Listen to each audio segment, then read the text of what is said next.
Bismillahirrahmanirrahim. Assalamualaikum warahmatullahi wabarakatuh.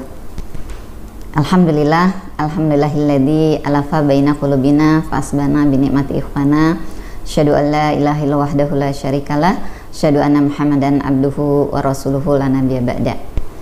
Pemirsa PKS TV Kota Batam yang saya banggakan, kita berjumpa kembali dalam tausiah menjelang berbuka yang diadakan oleh DPD PKS Kota Batam. Alhamdulillah, semoga pemirsa sekalian dalam keadaan sehat, dalam keadaan bersemangat terus melaksanakan ibadah Ramadan, dan kita bermohon kepada Allah semoga di 10 hari terakhir nanti kita bisa lebih meningkat lagi ibadah-ibadah kita kepada Allah, khususnya dengan melakukan itikaf gitu ya bagi kita semua. Salat beserta salam mudah-mudahan tetap tercurah pada uswah kita Rasulullah Muhammad SAW. Allahumma sholli ala sayyidina Muhammad wa ala ali sayyidina Muhammad.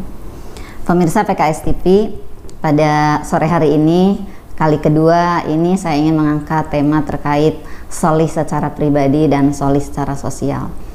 Fenomena mungkin banyak juga orang-orang yang solih secara pribadi, tapi ada juga yang tidak peduli dengan kondisi sosial sekelilingnya. Oleh karenanya Islam diturunkan kepada kita agar kita dekat kepada Allah secara pribadi, juga kita menjadi hamba-hamba Allah yang peduli dengan kondisi sekeliling kita. Bahkan dalam sebuah hadis Rasulullah bersabda, khairun nas anfa'uhum linnas. Beliau juga katakan bahwa bukan umatku, bukan golonganku yang tidak peduli dengan urusan kaum muslimin. Dan tentu senada juga dengan PKS sebagai partai yang selalu peduli, selalu berkhidmat untuk rakyat. Nah, di situ kita bagaimana mempraktekkan apa yang menjadi jargon kita sebagai partai dakwah.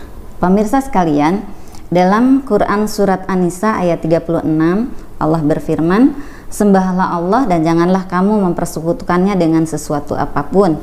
Berbuat baiklah kepada dua orang ibu bapa, karib kerabat, anak-anak yatim, orang-orang miskin, tetangga yang dekat dan tetangga yang jauh, teman sejawat, ibnu sabil, dan hamba sahayamu. Sesungguhnya Allah tidak menyukai orang-orang yang sombong dan membanggakan diri.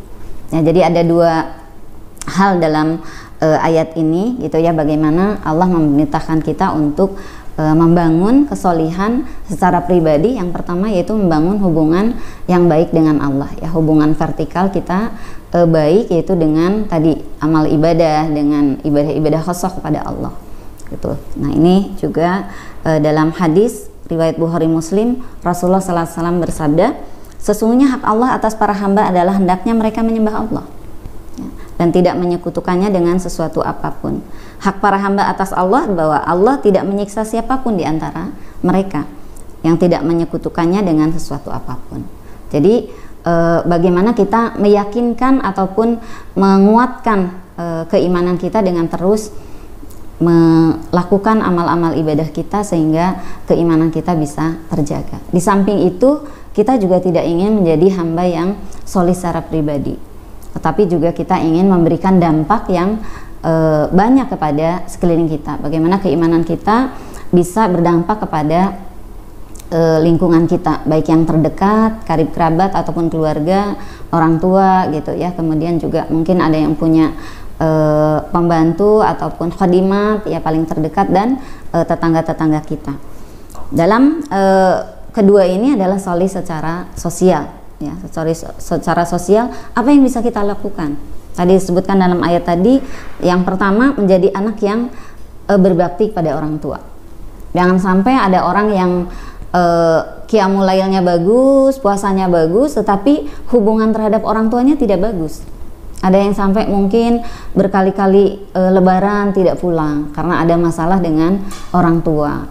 Atau mungkin ada yang sama sekali nggak pernah menelpon gitu ya, ataupun mengirim, sekarang mah nggak pakai surat ya, udah lewat video call dan sebagainya. Padahal orang tua pun kadang tidak mengharapkan dikirim mungkin materi, tapi lebih kepada bisa berbicara langsung dengan anaknya walaupun tidak bertemu muka. Itu suatu yang sangat membahagiakan bagi mereka, apalagi ketika mereka masih hidup. Ketika sudah meninggal, tentu kita terus menjalin silaturahim yang sudah dijalin oleh kedua orang tua. Intinya terutama para aktivis dakwah, jangan sampai ada aktivis dakwah yang memiliki masalah dengan kedua orang tua. Ya, kita semua ya orang-orang Islam, kita diajarkan untuk berbuat baik kepada kedua orang tua kita. Ya, kemudian yang kedua, menjadi kerabat yang selalu menjaga ikatan silaturahim. Nah, ini penting juga.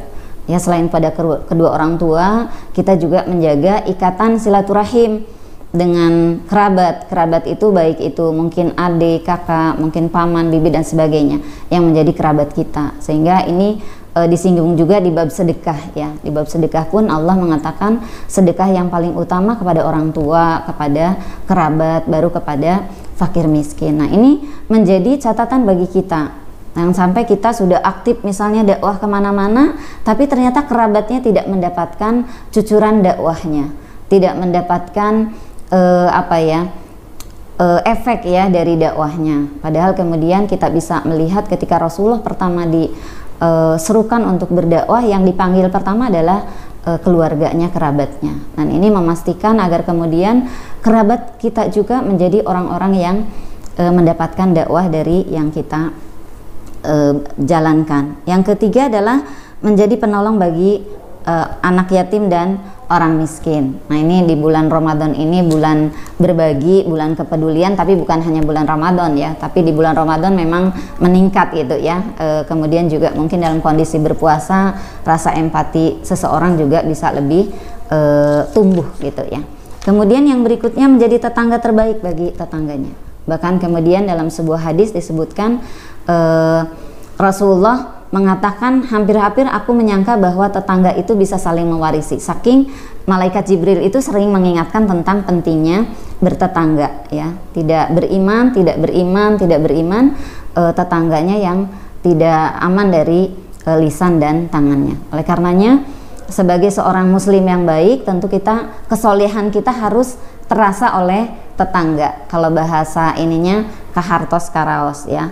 Kemudian menjadi teman terbaik bagi sahabatnya. Nah, jangan hanya di dunia maya saja menjadi terbaik, tapi di dunia nyata juga kita menjadi sahabat terbaik yang selalu saling mengingatkan dalam kebaikan. Kemudian yang kedua, yang berikutnya lagi menjadi teman yang baik dalam perjalanan. Dan ini penting dalam safar, kita perlu menjadi teman yang saling mengingatkan, saling melindungi. Kemudian yang tidak kalah penting ketika Anda para pemirsa sekalian seorang atasan adalah menjadi atasan terbaik bagi bawahannya. Bukan karena hubungan kerja saja, tapi juga ada pengikat bahwa kita sesama muslim saling memberikan manfaat. Nah, ini mungkin yang bisa kita lakukan di solid secara sosial, bagaimana mengimplementasikan keimanan kita secara sosial. Dan syaratnya menurut ayat tadi adalah menjadi pribadi yang tawadu ya, menjadi pribadi yang rendah hati, tidak sombong, karena barang siapa ada kesombongan sebesar biji zarah pun dia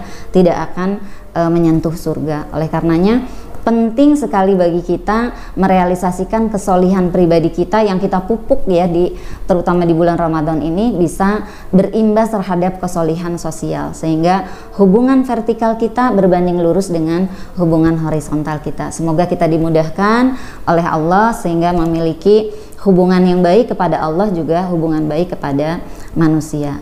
Itu yang bisa saya sampaikan. Mohon maaf lahir dan batin. Billahi taufiq wal hidayah. Assalamualaikum warahmatullahi wabarakatuh.